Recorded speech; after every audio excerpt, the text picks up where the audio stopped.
এই শোন, এই যে যত এই জমি দেখতে পাচ্ছি না এদিকে, ঠিক আছে, এই জমিগুলা সব দখল করবো, আর এই জমিগুলো দখল করে ধান লাগাবো। চল সব। হ্যাঁ, চাচা আছে, চাচা দেখুন ছটা বাট আছে, তা এটা ঠিক হবে? আরে তুই চাচা আছে, ছোট বেটা কি আছে রে? আমারও 5টা আছে। হ্যাঁ, ও মূর্খ সর্গ মানুষ, ও কি করবে আমার সাথে? আমারও 5টা ছেলে আছে। চল দখল করে চল। চাচা আমাদের সব জমি দখল করে নিচ্ছে। হ্যাঁ, আর চল দেখি আগে কেমন করে দখল করে। এই জমি কেন দখল করেছি রে?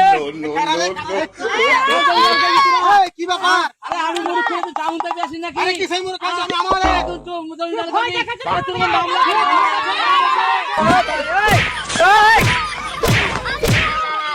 কি হলো?